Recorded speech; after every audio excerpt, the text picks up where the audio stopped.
de una forma tan masiva como se está viendo, porque la idea es pues podernos acercar a ustedes con temas precisamente normativos e impacto general que precisamente vienen a afectar todo lo que tiene que ver con la liquidación de seguridad social y procesos asociados a talento humano y nómina, que nos interesa que ustedes estén tan al tanto.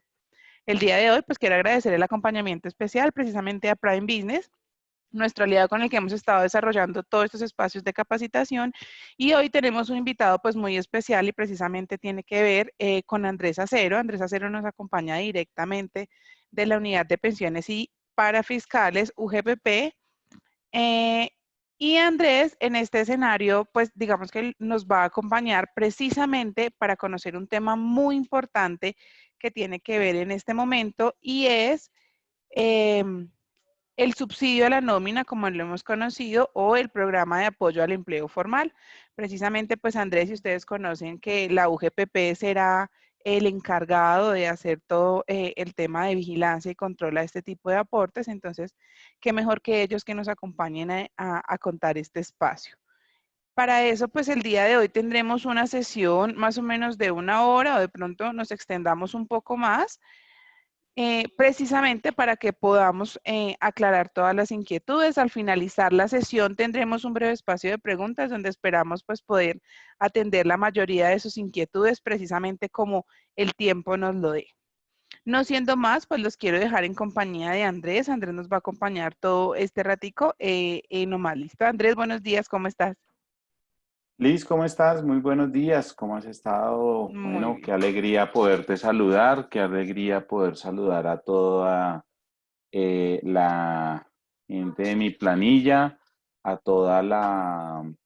a todas las personas que están acá reunidas y bueno, que podamos compartir en este espacio que espero sea muy agradable y además lleno de conocimiento y de aprendizaje para poder construir un poco esta claridad frente a este programa de apoyo al empleo formal en esta segunda parte que ya estamos viviendo en estos días. Entonces, pues ya de acuerdo con esas precisiones que nos hicieron al comienzo, yo también pues voy a proceder a apagar mi cámara, voy a dejar solo el audio para que haya un flujo mejor de información.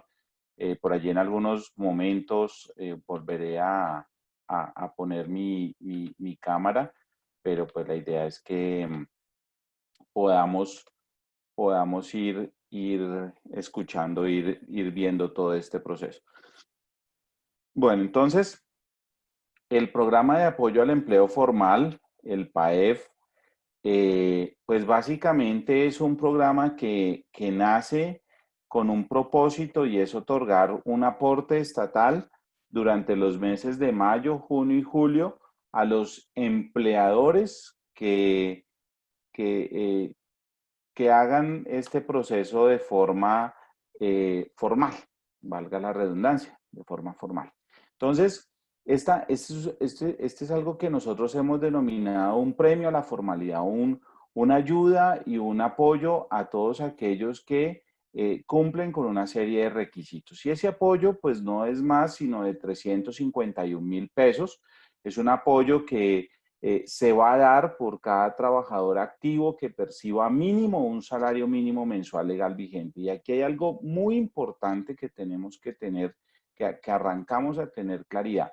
Y es que ya nos dice el mismo decreto nos está hablando que se va a dar por los trabajadores que perciban un salario mínimo. Entonces la condición es que haya un salario y que ese salario debe ser mínimo de un salario mínimo mensual legal vigente. Y como lo conocíamos, nos decía que iba a ser hasta el 40% de un salario mínimo que quedó redondeado en 351.000 pesos. ¿Todo esto en qué se sustenta? Se sustenta en unos requisitos señalados en los decretos 639 y 677, el primero del 8 de mayo del 2020, que fue ese momento en el que nace este subsidio, y el segundo, el del 19 de mayo del 2020, en el cual se hacen una serie de modificaciones al mismo, en razón a lo que se escuchó y lo que se pudo capitalizar de toda esta discusión. Bien, luego acompañado a este decreto 677 se expide la resolución 1129 del 20 de mayo del 2020 y en esta resolución 1129 básicamente lo que nos establece o nos da los criterios los criterios relacionados con la postulación, cómo se va a hacer ese proceso de postulación, cómo va a ser ese proceso de dispersión de los recursos y cómo va a ser ese proceso de verificación por parte de la UGPP y cómo se calculará la reducción del ingreso. Entonces, aspectos fundamentales para poder tener claridad sobre por quiénes me voy a acoger a este beneficio. Y acompañada de esta resolución, se expide por parte del director general de la UGPP el formulario de postulación. Un formulario que básicamente establece cuál va a ser el mecanismo para el traslado de información o cómo se va a postular, cómo va a hacer ese proceso de postulación ante las entidades bancarias. Recordemos que ya quienes se postularon en este primer espacio, en este primer lapso que fue entre el 22 y el 29 de mayo, entonces podrán o habrán tenido que adelantar este proceso muy juicioso. Bien, entonces, asociado a esto, pues tenemos que quiénes pueden acceder a este subsidio. Entonces, al comienzo hablábamos con el decreto 639 de las personas jurídicas y las entidades sin ánimo de lucro. Fueron las primeras que se expidieron en el decreto 639. Y luego cuando se escucharon a los demás actores del sistema, se vio la necesidad de ampliarlo con el 677 a los consorcios, uniones temporales y a las personas naturales empleadoras. ¿Cuáles eran esos requisitos básicos que tenían que cumplir estos cuatro grandes grupos? Esos requisitos estaban por una parte la reducción de los ingresos. Entonces se estableció que se podrían acoger al beneficio quienes se les hubiera disminuido en un 20% más esos ingresos. También se estableció que las personas que tendrían que tener un producto de depósito, personas jurídicas, entidades sin ánimo de lucro, consorcios, uniones temporales y personas naturales tendrían que tener un producto de depósito, bien fuese en una entidad financiera vigilada por la Superintendencia Financiera o por la Superintendencia de Solidaridad. Recordemos que allí hay varias entidades, unas vigiladas por una de estas superintendencias y las otras que son vigiladas por la Superintendencia Solidaria. Entonces, ese era el segundo requisito general. Y el tercer requisito general, pues que no hubiesen sido postulantes por más de 3 ocasiones y que no hubiesen sido obligadas a restituir el aporte estatal del PAEF. Entonces, dentro de estas validaciones que estamos haciendo de forma continua, si en algún momento se les otorgó el beneficio, pero en una validación siguiente se identifica que no se cumplían con los requisitos, se les solicitará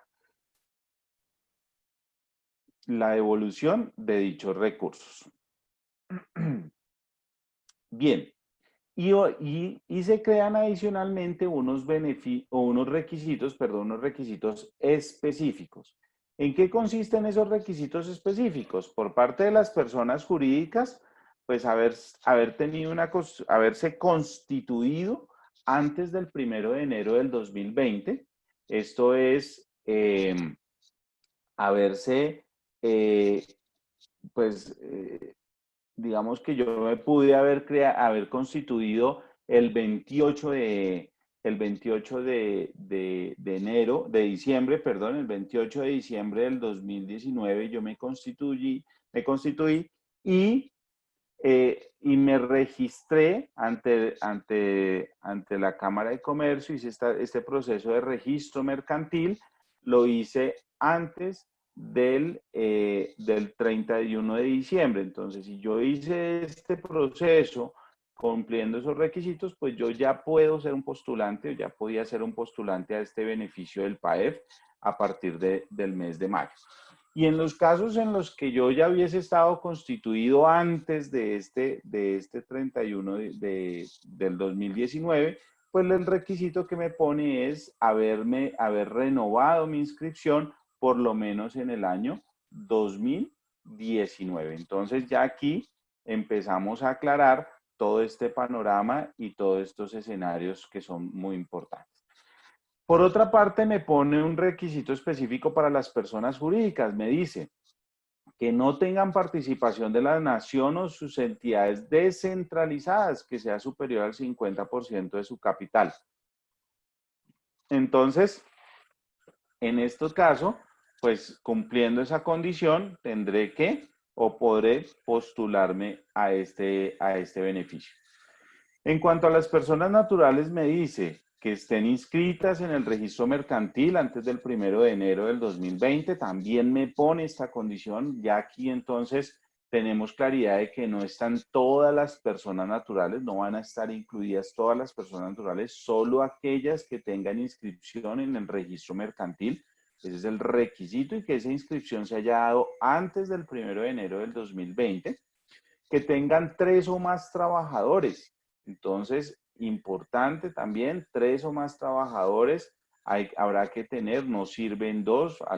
Algunas personas ya me han preguntado y me han dicho, venga, pero si yo aplicaba a la exoneración de aportes en salud, SENA y CBF, de acuerdo con la ley 18 y 19 del 2016, artículo 65, aquel artículo que modifica el artículo 114-1 del Estatuto Tributario. Entonces me dicen, yo no puedo aplicar, allá me habla de 2 trabajadores. Y les toca decirles, desafortunadamente, el decreto 677, que es el que incluye a las personas naturales para este beneficio, establece que deberán tener 3 o más trabajadores. Y me dice también que no sea una persona expuesta políticamente, asimismo como que no sea ni cónyuge, ni compañero permanente, ni pariente en segundo grado, de consanguinidad, primera afinidad o único civil de una persona expuesta políticamente. Esto como una restricción para el poder postularme a este beneficio del PAE. Y por último me dice que hay un requisito, y es que yo no me podré postular como persona natural si los trabajadores por los que me postularía han sido postulados por o han sido también objeto de beneficio por consorcios o uniones temporales. Entonces, me coloca esta restricción para que yo no obtenga un doble beneficio, uno por el consorcio y otro por como persona natural. En cuanto a los consorcios y uniones temporales, me pone 3 requisitos sencillos. El primero es estar inscrito en el RUT. Recordemos que el decreto establece que el medio de presentación de los consorcios y las uniones temporales será el RUT. Entonces tendré que estar inscrito en el RUT. Tendré que no tener una participación de la nación o sus entidades descentralizadas mayor al 50% de su capital, y también me dice que no podré aplicar por los trabajadores que han sido reportados por personas jurídicas o personas naturales que conforman el consorcio o la unión temporal. Entonces aquí también me coloca esa restricción, me dice, si usted, señor consorcio, recordemos que los consorcios se conforman de una serie de consorciados, uniones temporales, también se conforman de unos partícipes de la unión temporal.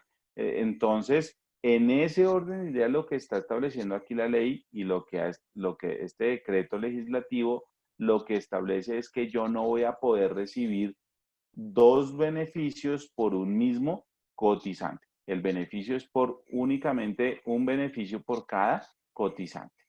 Y en cuanto a las entidades sin ánimo de lucro, me coloca los siguientes requisitos. Estar inscrito en el RUT también, ¿por qué? Porque será el mecanismo, el método de prueba de estas entidades sin ánimo de lucro, de esa calidad que tienen. Me dice que no podrá tener una participación de la nación o sus entidades descentralizadas mayor al 50% de su capital, entonces también me coloca aquí esa restricción y me dice algo muy importante, que estas entidades sin ánimo de lucro estarán obligadas a declarar renta o declarar ingresos y patrimonio. Entonces, no son todas las entidades sin ánimo de lucro las que van a tener la posibilidad de acceder al beneficio del PAEF, sino aquellas que tengan, declaren renta o declaren ingresos y patrimonio. Y adicionalmente me coloca un requisito que es que sean obligados a reportar información exógena para el año gravable 2019, o por el año gravable 2019, ¿bien? Y hay un requisito, digamos que no está dado para las entidades sin ánimo de lucro, sino un requisito o una posibilidad más bien que aplica para las cooperativas de trabajo asociado y las empresas de servicios temporales, donde me dice que estos dos tipos de empleadores podrán aplicar al beneficio o postularse por los trabajadores por sus trabajadores, por sus empleados. En el caso de las cooperativas de trabajo asociado, se podrán postular por sus empleados, ¿cierto? Entonces, es muy importante que se tenga claridad de esto porque las cooperativas de trabajo asociado tienen empleados y tienen trabajadores asociados. Entonces, por los trabajadores asociados no voy a recibir postulación, no voy a recibir ningún beneficio, sino voy a recibirlo solamente por los trabajadores directos de la cooperativa, ¿bien? En cuanto a las empresas de servicios temporales, pues estas cuando se postulen van a recibirlo por los trabajadores por los cuales realicen el pago de sus salarios y realicen el pago de la seguridad social.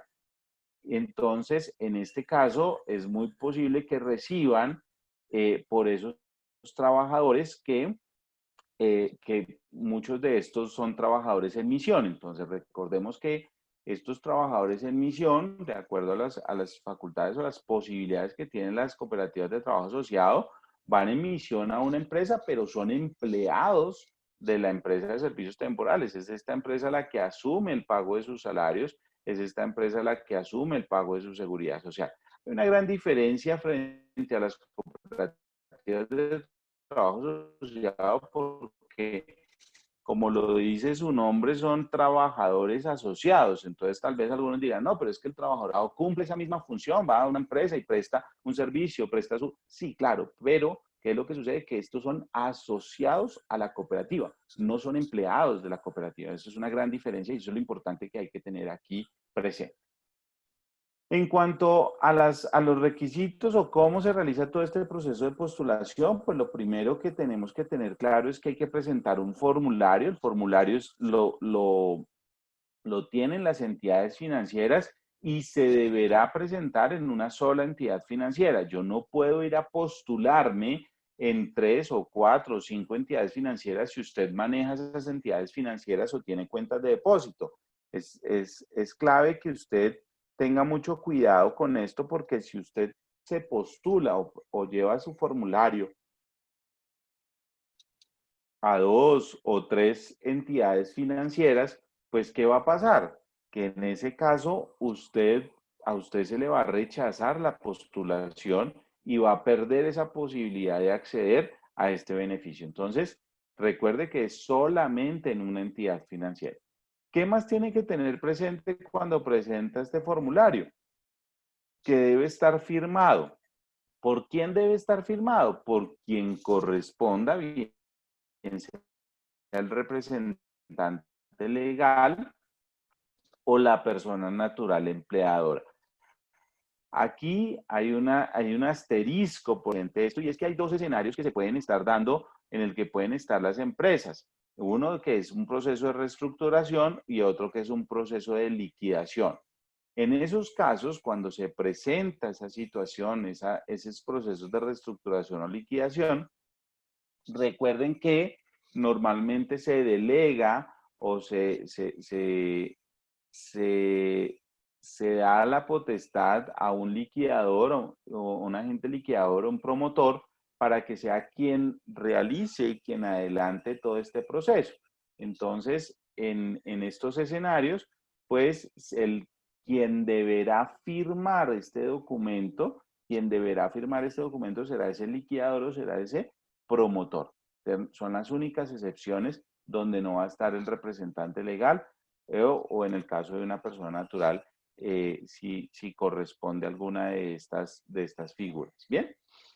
Y por otra parte, hay que tener claro que si usted tiene un crédito de nómina avalado por el Fondo Nacional de Garantías, pues deberá presentar su postulación en esa misma entidad financiera donde usted tiene ese crédito del Fondo Nacional de Garantías. Bien, avalado con el Fondo Nacional de Garantías. Entonces, estos son aspectos supremamente importantes porque en caso de incumplir uno de ellos, pues usted va a perder este beneficio.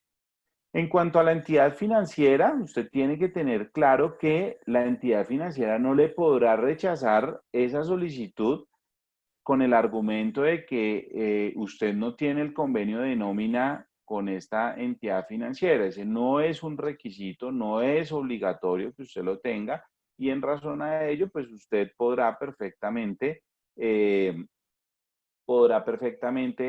establecer que no está obligado a tener estos productos con esta entidad financiera y por ende podrá hacer su postulación allí. También tiene que usted tener claro que la entidad financiera verificará que el producto de depósito que usted tiene allí esté habilitado y se encuentre sin ninguna restricción.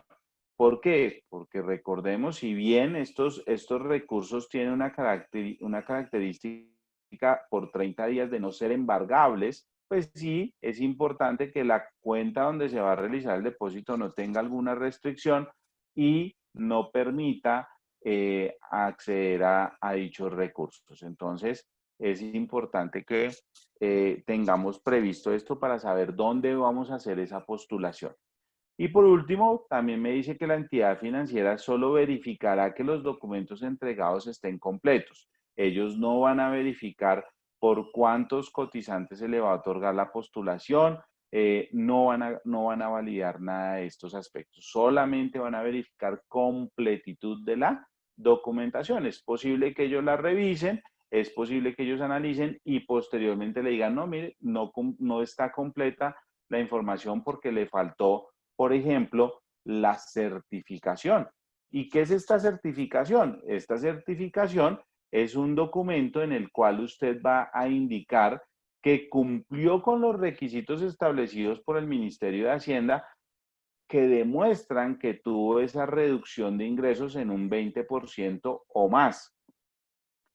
También me va a decir esta certificación que usted está manifestando bajo la gravedad de juramento que sus empleados recibieron el salario del mes anterior. Entonces, si usted se postuló en mayo, usted allí afirmó que sus trabajadores para el mes de abril habían recibido su salario. Y en este caso, o en el caso que no lo hayan recibido solamente para el mes de abril, usted allí está afirmando que con esos recursos va a proceder a realizar el pago del salario a esos trabajadores. Entonces, es importantísimo que usted tenga esto muy claro. ¿Por qué? Porque si usted se postula certificando que va a pagar los salarios a los trabajadores o que los pagó y después no se valida esto, no se logra comprobar que eso se dio, pues usted va a estar obligado a restituir estos recursos con las implicaciones que ello tiene. Y en cuanto a las entidades sin ánimo de lucro, pues uno de los documentos básicos que debe entregar es el RUT. Entonces, será muy importante que se adjunte ese documento. Una entidad sin ánimo de lucro, que el banco reciba los documentos, va, se postula, presenta al banco los documentos, el banco le puede estar devolviendo porque le dice, no, usted no me acreditó, usted no me aportó el RUT. Y el RUT es uno de los requisitos, uno de los documentos que usted debe aportar para efectos de hacer la validación. Entonces, hay que tener cuidado con esto, ¿bien? ¿Cómo vamos a determinar o establecer esa disminución del 20%? Entonces, aquí recordemos que nos dieron dos métodos. El método 1, que establece que yo voy a tomar los ingresos del mes inmediatamente anterior de la postulación o al de la solicitud. Y entonces, si nos postulamos ahorita en el mes de mayo, en el mes de mayo tomamos los ingresos del mes de abril. Ahora que desde el día de ayer puedo empezar a hacer mis postulaciones para el mes de junio, entonces en el mes de junio, pues yo qué tendré que tomar los ingresos del mes de mayo. Y entonces voy a tomar estos ingresos del mes de mayo y ¿qué tengo que hacer? Pues los tengo que comparar con el ingreso del mismo periodo de la vigencia 2019. ¿Cuál vigencia 2019? Pues la vigencia del mes de mayo. Entonces, si yo voy a postularme ahorita en junio, recordemos que ya desde ayer podía empezar todo este proceso de acreditar los documentos para la postulación del subsidio del mes de junio, entonces tendría que haber hecho la validación con el mes de junio del 2019. Si esa validación no daba el resultado que tenía esperado, pues yo podría optar por el método 2, que el método 2 me dice que yo puedo tomar los ingresos del mes inmediatamente anterior a la solicitud, es decir, mayo, ¿cierto? Nos vamos a postular, ya estamos en junio, entonces vamos a hablar de la postulación de junio. Entonces voy a tomar los ingresos del mes de mayo y los voy a comparar con el promedio aritmético de los ingresos de enero y febrero del 2020. De estos dos primeros meses que podemos decir que son los meses base. ¿Y por qué se tomó como base? Porque al final del día, hasta ese periodo hablábamos de una normalidad. Entonces, en razón a ello, pues tenemos este método para calcular. Y entonces aquí me dice algo también importante. Me dice, usted puede optar por cualquier método. Entonces, ¿qué quiere decir esto? Que si yo en el mes de postulación de mayo, donde tomé los ingresos de abril, por ejemplo, yo había utilizado el método 1, pues, y ahorita en junio que me voy a postular con los ingresos de mayo, yo digo, no, es que a mí el método 1 no me funciona, pues puedo utilizar el método 2, ¿cierto? Puedo utilizar el método 2 si ese me aplica. Digamos que este beneficio es muy laxo en cuanto a este criterio. Eso sí, me dice, ¿cómo va usted a reconocer esos ingresos? ¿Cómo va a hacer ese análisis? Pues lo tendrá que hacer con el ingreso conforme a los marcos técnicos normativos contables. ¿Qué quiere decir esto? Que usted debe aplicar esas normas de información financiera de acuerdo al grupo que usted pertenezca para hacer esa validación de los ingresos. ¿Y esto qué me dice? Que son los ingresos bajo el método de causación. Me han preguntado muchas veces y me dicen, venga Andrés, pero si yo resulta que yo sí he venido facturando, pero nadie me paga, entonces no me puedo postular. No. Si usted facturó en estos periodos y esa facturación, que es un proceso normal de causación, que usted debe registrar esas facturas porque prestó el servicio, porque trasladó los bienes, lo que haya sido, usted no puede acreditar esa disminución, pues no lo podrá, no podrá postularse o no le aplicará el beneficio para la postulación. Bien. También me han dicho, venga, pero es que yo había leído que iba a ser con el método tributario. Entonces, yo había escuchado que era con los ingresos reconocidos desde la perspectiva tributaria. No, no me habla de la perspectiva, me habla de él las normas o los marcos técnicos normativos contables. Entonces, yo tendré que atender esta disposición en este sentido. Vamos a ver unos ejemplos para que podamos entender un poquito cómo ha sido esto. Vamos a ver primero el mes de abril. Vamos a hacer, ya pasó, pero vamos a ver qué pudo haber pasado, qué decisión yo tomé. En el mes de abril yo tengo un ingreso de 75.325.000 y lo comparo el mes de abril del 2020 con el mes de abril del 2019. Si vemos aquí me da una reducción del 39% del ingreso, ¿cierto? Entonces, bueno, importante, ¿cuál ingreso? Esa es otra pregunta común, pero ¿cuál ingreso? ¿El operacional, el ingreso no operacional, el ingreso total? Como el decreto no nos especifica qué tipo de ingreso, sino solamente el ingreso, pues se entenderá que es el ingreso total, ¿cierto? Lo que conocemos como ingreso operativo y no operativo. Entonces, eso también es clave que lo tengamos claro porque muchas veces, tal vez algunos dirían, no, pero pues es que lo lógico es que sea mi ingreso operacional. Y entonces hicieron el ejercicio con el ingreso operacional y resulta que incluyendo los otros ingresos, pues se dieron cuenta que la disminución no fue del 20%. Entonces, en ese orden de ideas, ¿qué tocará hacer? Si nos postulamos para el mes de mayo, hacer la devolución de esos recursos cuando no sean desembolsados porque no aplicamos con el requisito.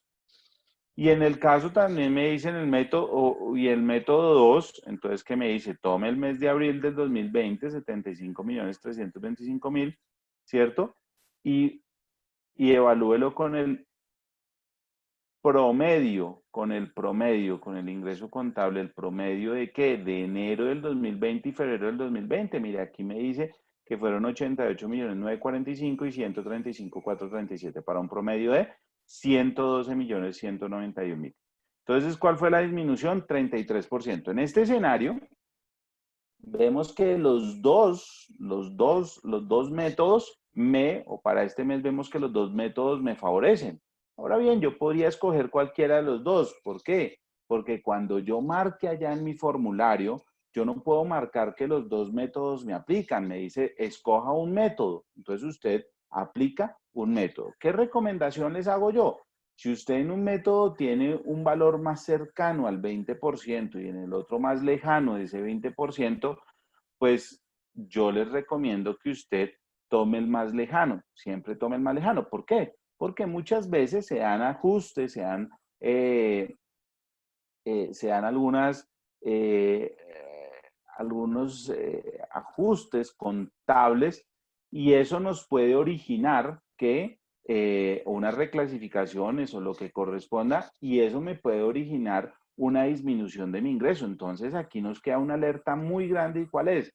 Que tenemos que estar monitoreando estos ingresos de los periodos en los que nos postulamos, porque sabemos que muchas veces esto queda sujeto a algunas correcciones. ¿Qué pasa en el siguiente mes? Ya pasó el mes de abril, perfecto, yo ya pasé, ya me postulé en el mes de abril, llegamos al mes de mayo, entonces voy a analizar en mi primer criterio, el primer método. Entonces, mayo del 2020, mayo del 2019, 54.725.000 versus 67.156.000. Esto es normal, esto muchas veces pasa, son periodos, a veces los años tienden a ser, mi ingreso no es constante, entonces yo aquí, bajo este método, tengo un porcentaje del 19%, una disminución sí, pero solamente del 19%. ¿Qué va a pasar en este caso? Que por el método 1 no me puedo postular, entonces tendré que ir a valorar el método 2. Y en el método 2, en mayo del 2020, 54.725.000, y recordemos allá el promedio que teníamos de enero y febrero del 2020, donde tenemos 112.191.000. ¿Cuál es la disminución? El 51%. Entonces ya aquí vemos que indudablemente pues el método que me va a aplicar será el método 2. ¿Bien? Y ahora me voy para el mes de junio.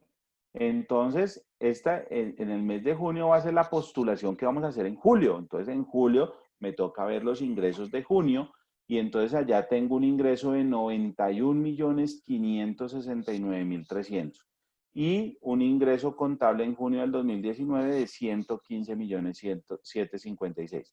El porcentaje de variación, 21%. Vean ustedes cuán justo está ese porcentaje de variación. Está muy cercano al 20%. Quiere decir que y veamos el siguiente escenario. Miren el método 2. El método 2 me muestra 91 millones y 112.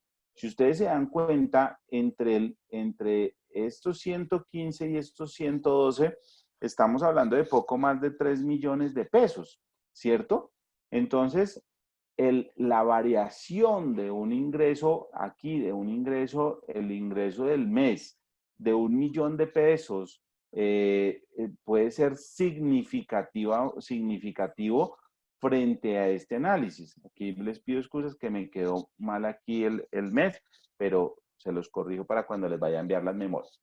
Entonces, en el mes de junio, pues estamos muy cerca de ese 20%, ¿sí ven? Miren, 18%, o sea, por este método 2 no aplico, y el método 1 está muy cerca de ese 20%. Entonces, habrá que validar muy bien porque potencialmente yo vaya a estar, o potencialmente, o por la desviación, lo que conocemos muchas veces as desviaciones, podría yo perder ese beneficio. Entonces, estos son los casos donde les digo y les reitero esa necesidad de estar monitoreando este ingreso. Bien, entonces vamos ahora a validar qué más tenemos. Vamos a validar entonces cómo vamos a reconocer ese subsidio. Recordemos que quienes determinan la cuantía del aporte estatal, o quien determina esa cuantía, va a ser la UGPP. Esto basado en una serie de criterios que debemos tener en cuenta. Entonces, ¿cuáles son esos criterios? Primero, recordar que hay un periodo base, o hay un periodo de referencia. Vamos a tomar un periodo de referencia que es el mes de febrero del 2020. Entonces, mi periodo de referencia, que es febrero del 2020, me dice que el número de máximo de trabajadores por el que yo reconozca, yo UGPP vaya a reconocer este beneficio, no podrá ser mayor que esos trabajadores reportados en febrero. Pero ¿cuáles trabajadores reportados en febrero? Aquellos que aparezcan como afiliados, ¿cierto? A los diferentes subsistemas en calidad de empleados. Entonces, si yo tenía en febrero 110 trabajadores reportados en pila, o 110 cotizantes reportados en pila, pero de ellos solamente 100 aparecen como empleados, solamente se va a reconocer el beneficio por esos 100 como máximo. ¿Cuáles 10 podrían no ser empleados? Los aprendices SENA. Los aprendices SENA yo los estoy reportando como un cotizante en salud, pero no son empleados. Ellos no aparecen en calidad de empleado. Entonces, hay un criterio que vamos a tener aquí en cuenta que es muy importante, y es el tipo de cotizante. Entonces, ¿cuál tipo de cotizante me van a tener en cuenta? El que aparezca como empleado, ¿cierto? Entonces, en esos casos, pues ni aprendices SENA, ni practicantes universitarios. Entonces, por ellos no se va a obtener este beneficio. Y también me dijo el decreto que los pagos o las correcciones de pila del mes de febrero, solamente se aceptarían los que se hubiesen hecho correcciones o modificaciones de pila del mes de febrero, las que se hubiesen hecho hasta el 8 de mayo. Entonces alguien me preguntaba en estos días y me decía, Andrés, venga, lo que pasa es que yo desafortunadamente venía con unos problemas de flujos de caja. Pues esto no ha sido un buen año, y resulta que yo febrero solamente lo pagué el 15 de mayo. ¿Puedo aplicar al beneficio? Me tocó decirle, no, qué pena, pero no le aplica el beneficio. ¿Por qué no le aplica el beneficio? Porque pagó después del 8 de mayo. Entonces le dice, cualquier modificación de pila realizada con posterioridad al 8 de mayo, incluso el pagar, pues no será tenido en cuenta como referencia. Y entonces me decía, y entonces solamente pierdo pierdo el beneficio para el mes de abril. No, ya pierdo el beneficio por los 3 periodos. Entonces vean lo importante de ese periodo de febrero. Ahora bien, ¿sobre cuáles trabajadores se reconoce el subsidio? Entonces, eso primero aquí hablábamos dentro de estos trabajadores que se va a reconocer el subsidio, ¿cuál es el periodo de referencia? Entonces, el periodo de referencia que es el mes de febrero. Ahora, para el periodo que voy a reconocer el beneficio o el que me estoy postulando, como les decía, ahorita usted se está postulando en junio, ya ahorita en junio nos estamos postulando, es por el mes de mayo. Me dice, los trabajadores a tener en cuenta son los trabajadores de la pila del mes inmediatamente anterior a la postulación. Entonces, me estoy postulando en junio, me van a tener en cuenta el mes de mayo. ¿Qué van a mirar o qué se va a mirar dentro de esa planilla del mes de mayo? Entonces, de los trabajadores que yo reporte allá en mayo, ¿cierto? Lo primero que me van a mirar es trabajadores que hayan tenido ingreso base de cotización de por lo menos un salario mínimo. Si tuvo cotización de un salario mínimo, perfecto, aplica para acogerse al beneficio. Que se les haya cotizado mes completo. Ay, que yo tengo un trabajador que se retiró el 31 de mayo. ¿Puedo aplicar por ese trabajador? ¿O me van a reconocer por ese trabajador? Sí, sí se le va a reconocer por el trabajador si trabajó todo el mes. Ay, tengo un trabajador que ingresó el 1 de mayo.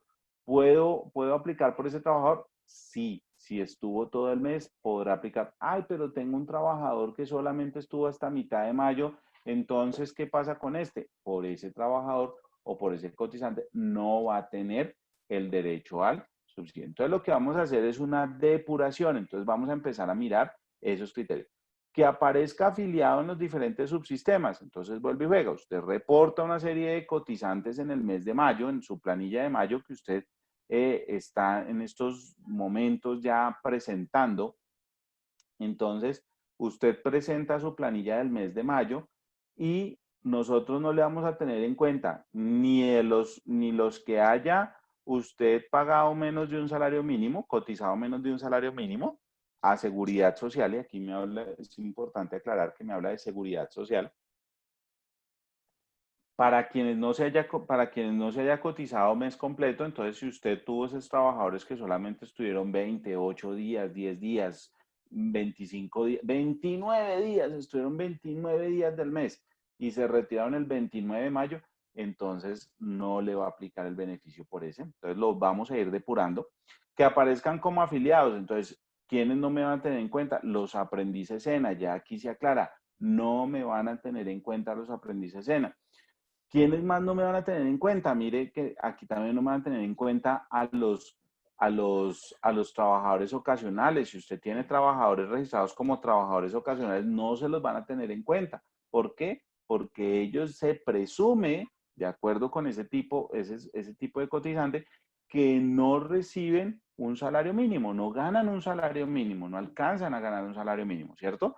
Entonces, porque esa es una de las condiciones para yo poder utilizar ese tipo de cotizante.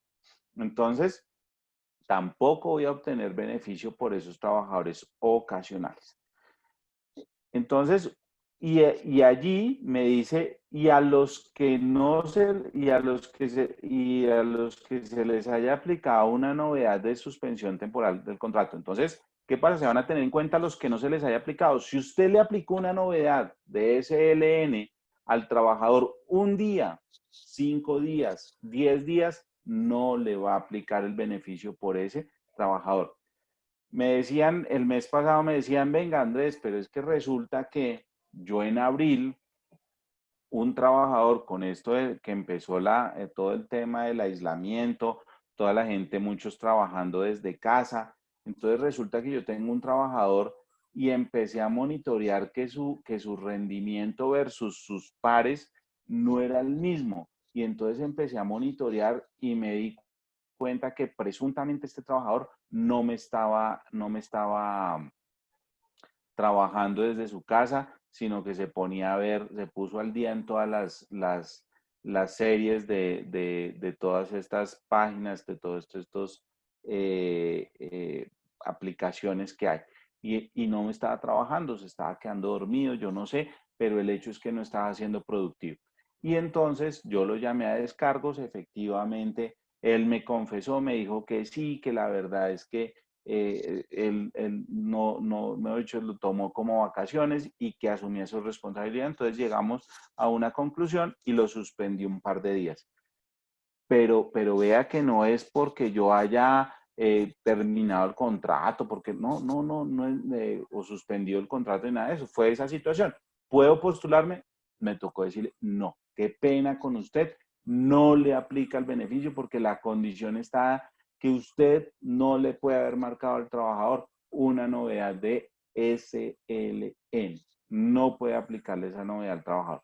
Entonces, ¿por qué? Porque esa novedad de SLN está directamente relacionada al no pago de salarios. Y la condición aquí es que usted le haya pagado el salario al trabajador completo, que le haya pagado el salario completo al trabajador.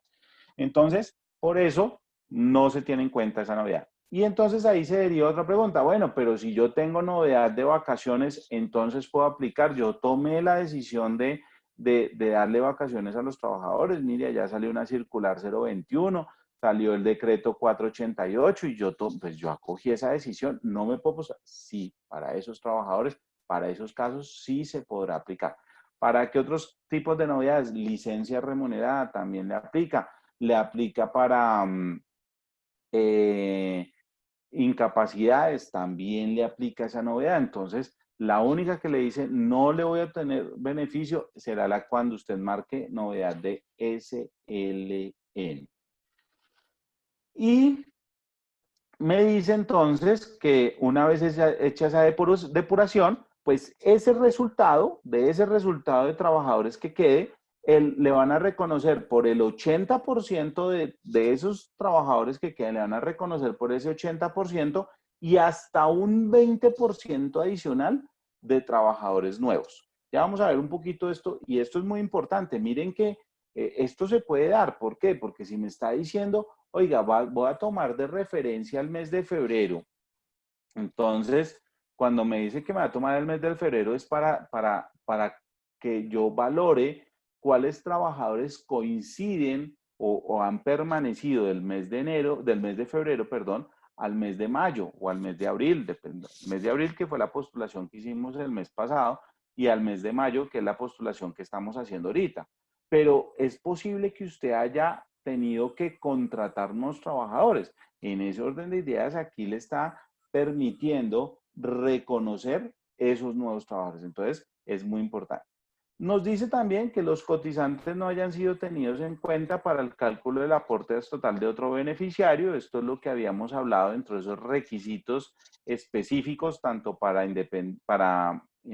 personas naturales como para consorcios y uniones temporales, y por ende para personas jurídicas, y es que si yo me postulo por unos trabajadores, no me van a reconocer, por ejemplo, si yo me postulo como persona natural y pertenezco a un consorcio, pues no me van a reconocer si el consorcio se postuló por esos trabajadores. Entonces, solamente se va a recibir un beneficio por cada cotizante.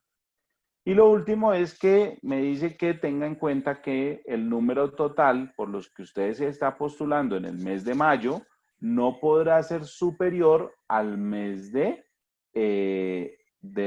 mes de febrero. Bien, entonces vamos a ver unos ejemplos con esto para que los podamos aclarar un poquito. Entonces veamos esto primero.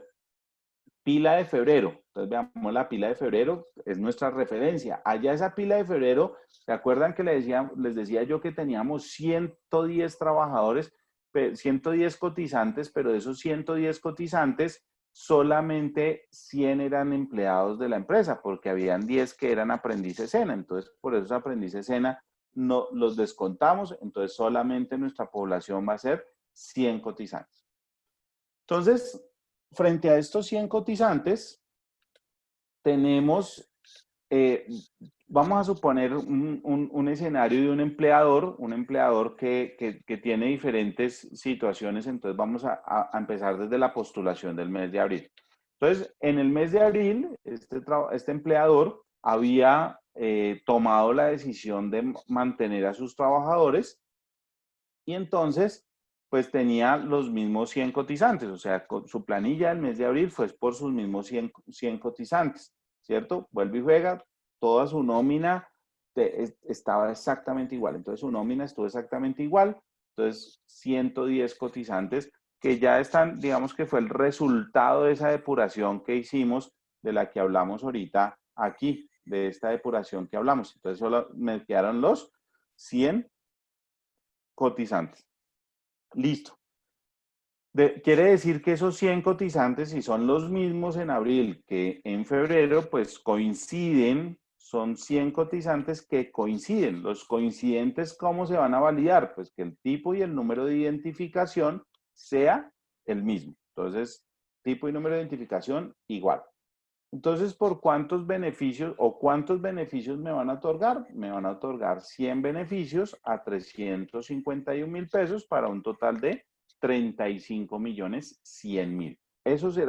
Eso fue lo que pasó ahorita con la postulación de mayo. Este empleador espera recibir sus 100 beneficios. Bien.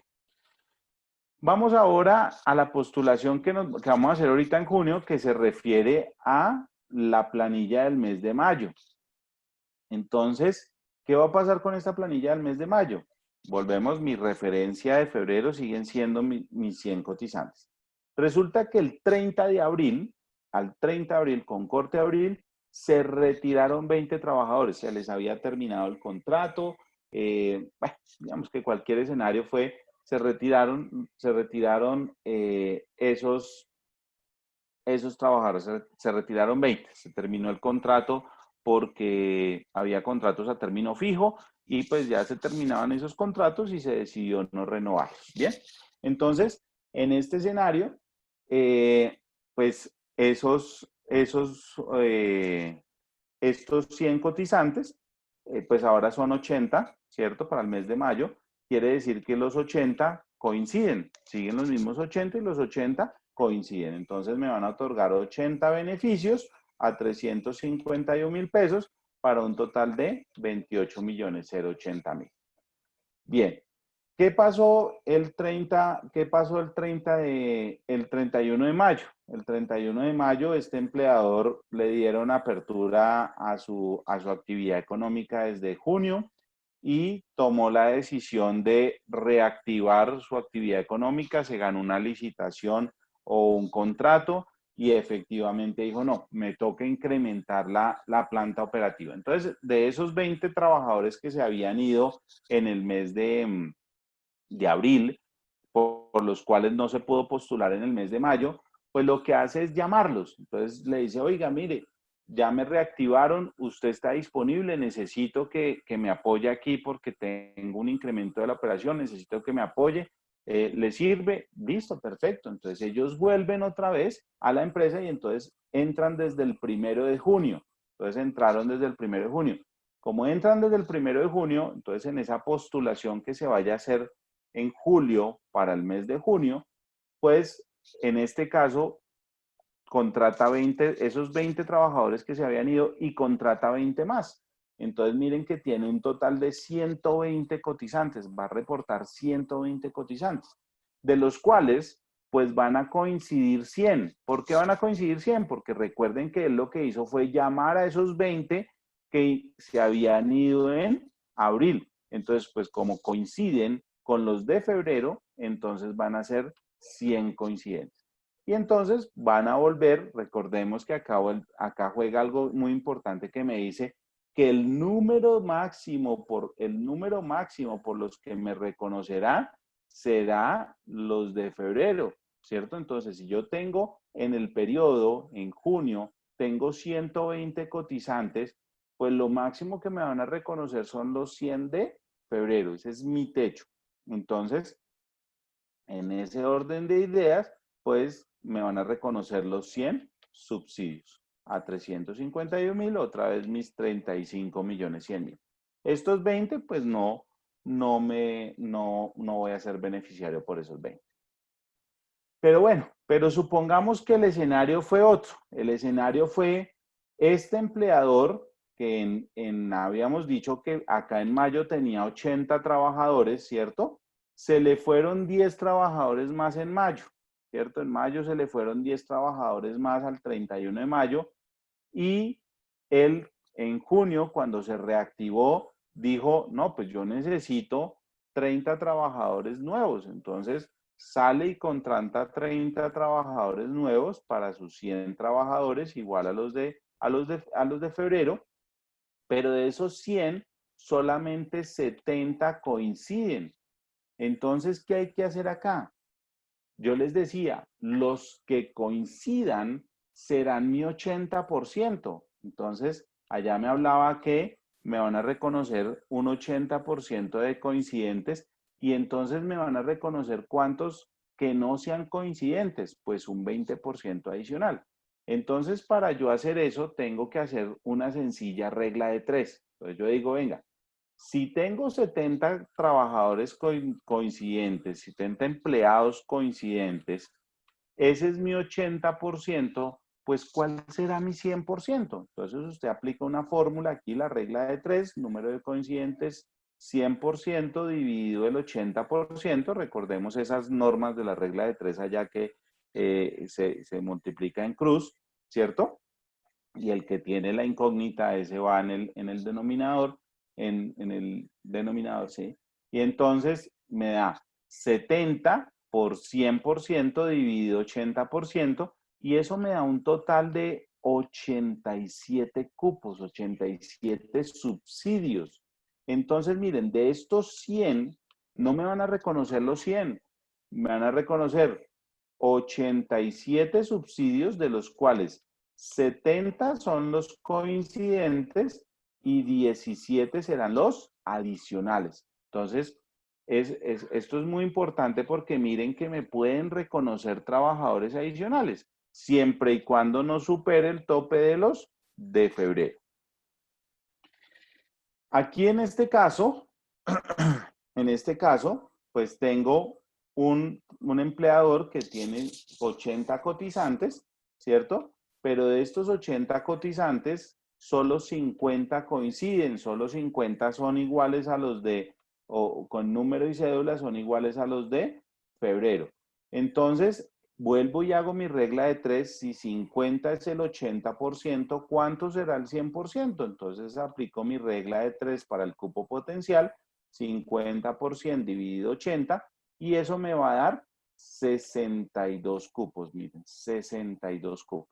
Entonces, como máximo me van a reconocer 62 subsidios, de los cuales serán mis 50 coincidentes y mis 12 reconocidos de forma aleatoria. Serán trabajadores de esos 30 trabajadores, vean que esos 30 me van a reconocer, de esos 30 trabajadores nuevos, me van a reconocer 12 beneficios.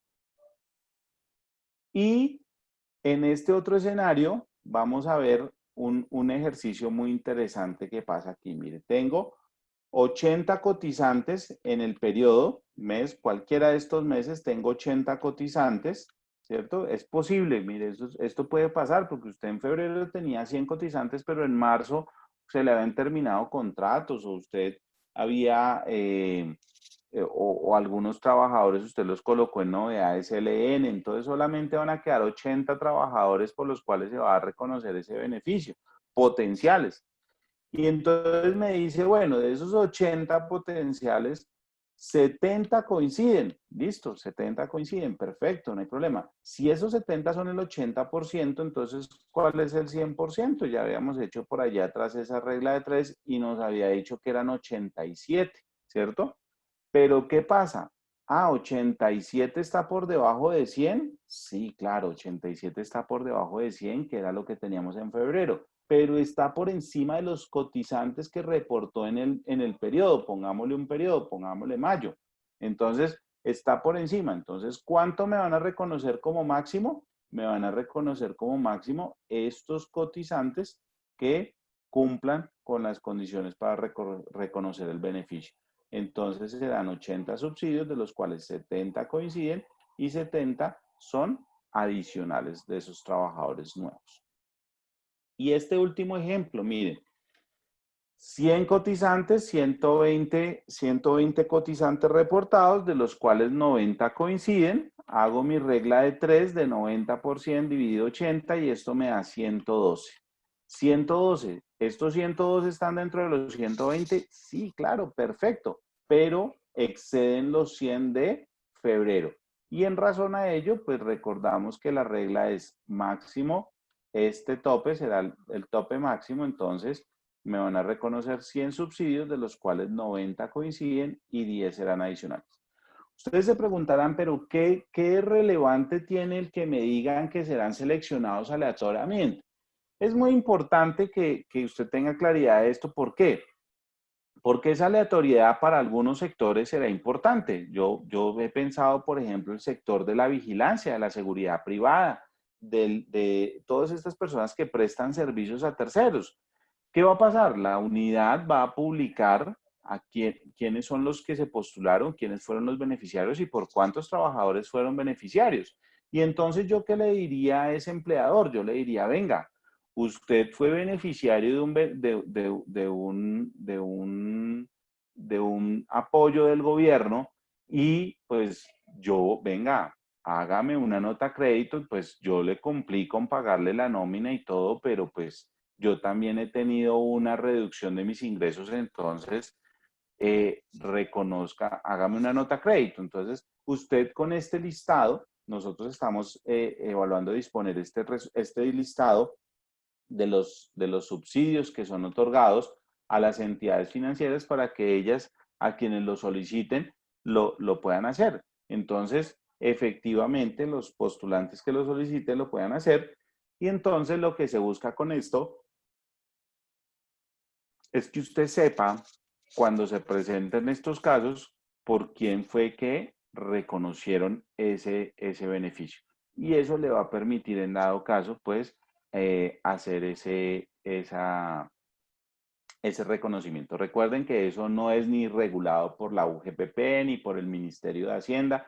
Eso es un tema netamente comercial entre las partes. Nosotros únicamente como figura, como empleador, por ejemplo, en una empresa de vigilancia privada que sea diferente a algunas que existen como cooperativas de trabajo asociado, pues por ellas van a hacer recibir ese beneficio y por ende, pues son postulantes y por ende van a recibir ese beneficio, ¿cierto? Empresas de aseo, entonces también, pero entonces es importante que usted tenga claro que esto puede pasar y ya será algo que sea de estricto relacionamiento entre las partes.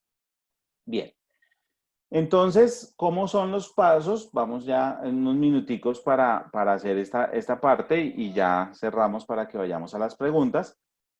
¿Cuáles son los pasos para acceder al subsidio? Entonces, lo primero, recordemos que es la empresa postularse, ¿cierto? A través de una entidad financiera. La entidad financiera recibe esas postulaciones y las envía a la UGPP. La UGPP va a tener un proceso de revisión de esas postulaciones. Nosotros ya a la fecha de los postulantes del mes de mayo hemos validado más de 50,000 postulaciones y hemos ya otorgado un número importante, casi como 400,000 beneficios a los trabajadores, a esas empresas para que reconozcan por esos trabajadores. ¿Y eso a quién se lo informamos? Esa conformidad de que se cumple con los requisitos, de que se cumple con la identificación y por cuánto se va a entregar, se le informa a la entidad financiera. Y la entidad financiera lo que hará posteriormente pues será elaborar una cuenta de cobro al Ministerio de Hacienda y el Ministerio de Hacienda a través del Tesoro Nacional otorgará dará esa autorización para que se giren esos recursos a una cuenta centralizada del banco. Y el banco con esos recursos, una vez disponga esos recursos, el día hábil siguiente transferirá esos recursos al postulante. Mire, el banco será el que va a transferir los recursos al postulante. Entonces, todo lo vamos a hacer por la entidad financiera, ¿cierto? Por esa entidad financiera donde solicitamos. ¿Cuáles son los plazos? Ya hablamos, mayo, pues ya pasó mayo. Eso terminaron las postulaciones el 29 de mayo, el pasado viernes terminaron la oportunidad de postularse para la postulación de mayo, que recordemos que corresponde al mes de abril. Ahorita ya arrancamos las postulaciones del mes de junio. Y aquí hago una aclaración, una precisión muy importante, dicho, que es fundamental que ustedes tengan presente. Y es que para postularse en el mes de junio, usted tendrá que haber pagado su planilla integrada de liquidación de aportes. Si se dan cuenta, el dato que vamos a tomar como referencia, o sea, si usted se está postulando en junio, es la planilla del mes de mayo, ¿cierto? Entonces quiere decir que usted antes del 17 de junio, para las postulaciones de este mes, usted tendrá que haber pagado esa planilla del mes de mayo. Haber pagado esa planilla del mes de mayo es muy importante que usted lo haga, porque si usted se atañe a y aquí hay un esfuerzo adicional que tienen que hacer los empleadores, y es que el pagar esa planilla, pues el hecho de pagar esa planilla. ¿Por qué? Porque tal vez usted por su calendario de pila, a usted le dicen que es el 16º día hábil, ¿cierto? Y el 16º día hábil viene siendo más o menos como el 25, el 26 del mes de junio. Entonces, si usted se quiere postular a este beneficio, tendrá que hacerlo habiendo presentado y pagado esa planilla antes del 17 de junio, ¿bien? Y usted una vez se postule aquí al 17 de junio, hasta el 17 de junio, pues la entidad financiera le enviará la UGPP en un solo envío el 19 de junio, ya consolidará y enviará la UGPP para las validaciones que correspondan hasta el 19 de junio. Y la UGPP le remitirá el 23 de junio esa conformidad al banco para que el banco envíe al Ministerio de Hacienda la cuenta de cobro en una única cuenta el 24 de junio. Entonces, el 24 de junio el Ministerio de Hacienda va a recibir esa cuenta de cobro por parte de las entidades financieras y se tomará unos días para hacer las validaciones que corresponden. Una vez haga esas validaciones, dispondrá los recursos en la cuenta del banco y el banco, como lo veíamos aquí atrás, hará la consignación en la cuenta, la dispersión de esos recursos en la cuenta de cada beneficiario al día hábil siguiente. Entonces, recordemos dos cosas muy importantes. Uno, hacer el pago de la planilla integrada de liquidación de aportes antes de la fecha de postulación. Recuerden que para mayo el plazo máximo era ¿cuál? El 22 de mayo. O sea que si usted hizo pagos de planilla el 26 de mayo o el 23 o el 24 o el 25, ya no le va a aplicar. O inclusive inclusive el mismo 22 después del horario de cierre es posible que eso no le haya entrado sino con la fecha siguiente, y entonces en esos casos pues muy posiblemente usted va a perder esa oportunidad del beneficio. En el caso del mes de julio, el plazo máximo para postularse será el 16 de julio, quiere decir que lo ideal es que usted haya pagado la planilla antes del 16 de julio. Bien, ¿qué va a tener usted claro con cada postulación? Que es el mismo proceso. Y lo importante es que si usted presenta la postulación, por ejemplo, usted presentó la postulación en el banco B, usted tiene cuentas en el banco A, B, C y D, ¿cierto? Pero usted presentó la postulación en el banco B.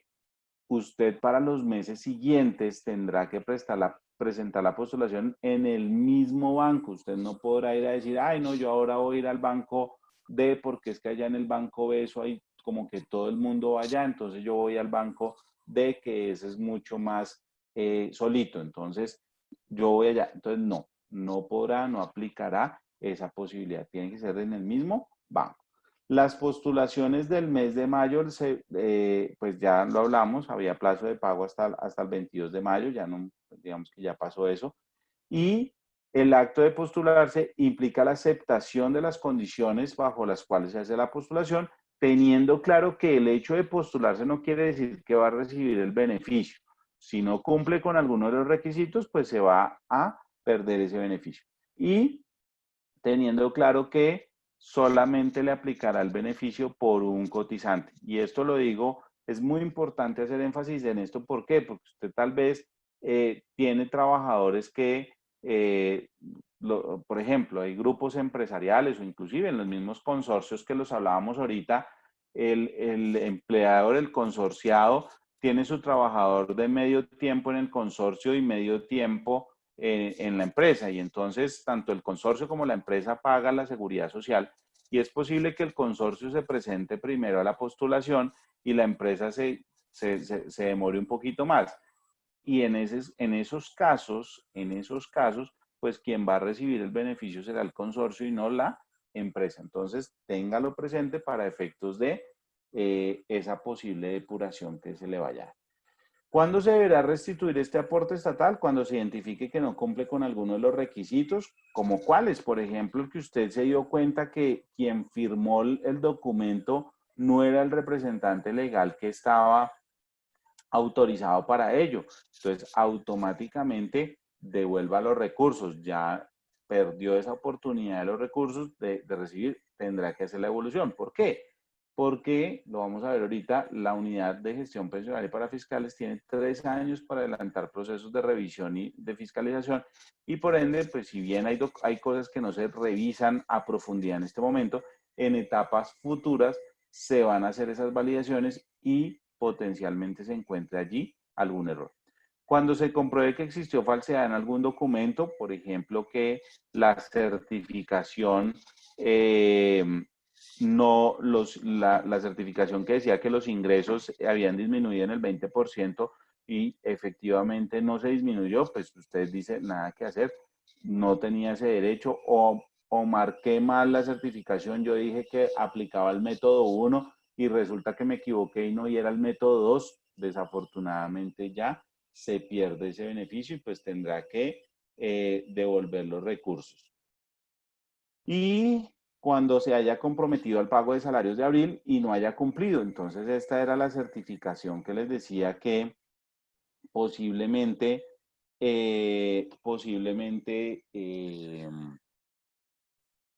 usted haya certificado diciendo, no, yo cuando reciba estos recursos, yo voy a ir a pagarle los salarios a los trabajadores, no tenía con qué, pero con esto ya, y yo sé que allí me prestan el resto, y entonces yo voy a hacer este esfuerzo y pago los salarios, pido el beneficio y pago los salarios.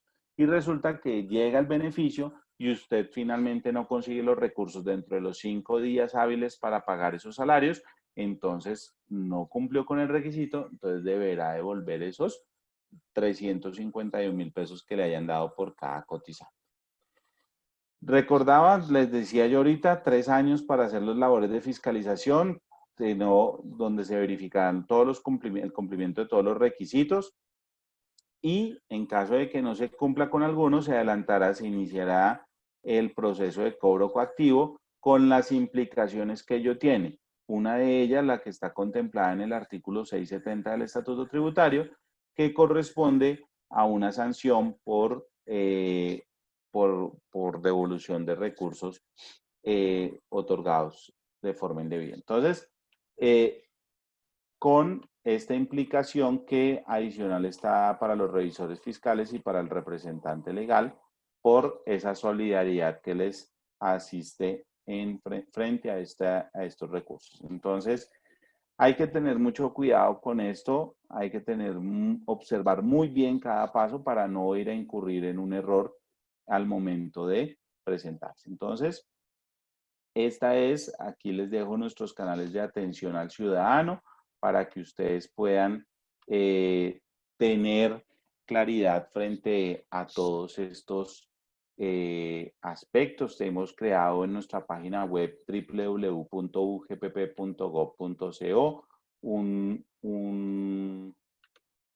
un banner especial para un botón especial para que se puedan acoger a este beneficio del PAEF, para que conozcan todo. Ahí se van a publicar inclusive cuáles son las empresas que pueden acoger al beneficio y por cuántos trabajadores se les va a reconocer el mismo.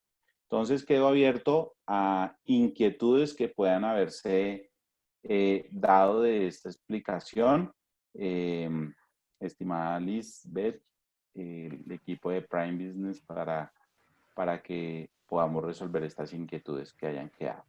Perfecto, Andrés, muchísimas gracias por tu intervención, por tus aclaraciones y por realizar un tema tan importante. Te voy a compartir unas preguntas, tenemos varias preguntas en el chat, pero pues muchas corresponden a la información sobre dónde estarán disponibles las memorias, entonces confirmo para todos, las memorias de esta capacitación las van a poder encontrar a través del canal de YouTube de Mi Planilla. Ustedes van a encontrar el video grabado y podrán acceder a esa información, ¿listo? Para aquellos que entraron el curso a través de la plataforma de Campus Virtual Mi Planilla, también podrán descargar pues, su certificado y la información referente a las memorias, ¿listo? Ahora sí, Andrés, te confirmo, entonces tenemos dos preguntas aquí importantes que nos están relacionando. Una dice, pregunta la señora Elsa María Agudelo, me dice, o sea que el banco consigna los recursos a cada cuenta de los empleados o la consignación es a la cuenta de la empresa. El beneficio es el apoyo a la nómina a la empresa, al empleador. Se va a reconocer por unos empleados, pero el beneficio y los recursos van a llegar al empleador. Entonces él va a recibir, por eso la cuenta de depósito es la del postulante. Lo que habrá que relacionar allí en el formulario es esa cuenta de depósito en la cual quiere que se haga pues el depósito de esos recursos, y el empleador será el que utilice esos recursos para el pago de la nómina. Perfecto, Andrés, muchas gracias por tu respuesta. Otra pregunta es de la señora Jenny Romero, quien nos pregunta, en la oficina tenemos 4 practicantes que son estudiantes de diferentes universidades. A ellos se les paga un mínimo y por ello pagamos a través de la planilla únicamente ARL. ¿Ellos se les tiene en cuenta para esta devolución? No, no, máxime que las planillas que están establecidas son las planillas E, la planilla X, que son dos planillas de la E, pues de la planilla inicial que hacen los empleadores, y la X. Estos tipos de aprendices o de practicantes universitarios están a través de una planilla tipo K y no se les paga, digamos que no se les paga la seguridad social, solamente se les paga riesgos laborales. Entonces están excluidos. Recordemos que solamente va a aplicar por los empleados, los que aparezcan como empleados de este, que podríamos decir que están en la planilla E en calidad de dependiente. Perfecto, Andrés, mil gracias. Tenemos otra pregunta de parte de la señora Mónica Osorio, quien nos consulta, soy persona natural odontóloga con una empleada y se han visto disminuidos mis ingresos, ¿yo puedo aplicar a este beneficio? No, el beneficio está claramente establecido para quienes tengan primero matrícula mercantil, pues no sé si la persona tenga matrícula mercantil, pero adicional a ello, para las personas naturales tienen que tener 3 o más trabajadores. Entonces, como nos lo explican en este caso, no sería beneficiaria, toda vez que solamente tiene un trabajador. Perfecto, Andrés, muchas gracias. Otra pregunta de la señora Andrea González. Buen día. Referente a las empresas de servicios temporales, si tuvimos en el mes de febrero un pico por algún proyecto y nuestro número de personas por las que realizamos el aporte tuvo un incremento, así tengan novedad de retiro, ¿se toman como base para el cálculo de ese 80%? Recordemos que para el cálculo del 80%, pues se tiene en cuenta, son los coincidentes con el mes de febrero. Entonces, si yo en el mes de mayo tengo de esos 100 trabajadores, tengo 80 que coinciden, pues ya esos 80 se me van a volver mi 80% y potencialmente, si yo aplico la fórmula, si el 80%, si 80 trabajadores es el 80%, ¿cuánto es el 100%? Entonces, al aplicar esta regla de 3, pues voy a obtener por cuántos trabajadores adicionales me van a reconocer este beneficio para cada periodo. Perfecto, Andrés, mil gracias. Y acá te voy a leer la última pregunta, ya se nos está terminando el tiempo disponible. El señor Jorge Eliezer Suárez pregunta, ¿cómo base se toman los ingresos facturados? Si se facturan 100 millones de pesos, pero el recaudo de lo facturado en ese mes son solo 70 millones, el restante que queda en cartera aplica para ese beneficio. Se trata de una institución educativa. Sí, desafortunadamente, pues digamos que de forma concreta lo que estableció el Ministerio de Hacienda para determinar la disminución del ingreso es que fuese el ingreso basado en los presupuestos establecidos en las normas, en el marco técnico normativo contable, que son estas normas de información financiera, y dentro de esta adopción que nosotros hicimos, dependiendo del grupo al que cada empresa pertenece, pues así tendrá que hacer el reconocimiento de sus ingresos. En razón a ello y con el caso que nos explica, pues la facturación está dada, digamos que usted espera recibir ese ingreso, pues si bien el recaudo se ha disminuido porque los padres, pues en algunos casos no han tenido los recursos para hacer el pago de la pensión, eso no dice que usted no tenga el derecho para hacer ese cobro de esos recursos, ¿cierto? Ustedes, los padres le firmaron un pagaré, usted lo podrá hacer efectivo ese pagaré. Entonces, eso es un tema normal de la dinámica de la cartera que se da, pero solamente aplicaría es, por ejemplo, en el caso de las instituciones educativas, en el caso en el que se haya disminuido el ingreso. O sea, es decir, que los padres retiraron a sus alumnos del colegio porque pues el colegio no les podía prestar el servicio de educación virtual. Yo este caso lo coloco, por ejemplo, en un jardín. Entonces les digo, pues en un jardín infantil, ¿usted cómo le hace clase virtual a párvulos y a caminantes? Entonces es imposible. Entonces en esos casos, pues muy seguramente el padre dirá, pues yo pues voy a tener el niño en la casa, entonces yo lo voy a retirar de este jardín.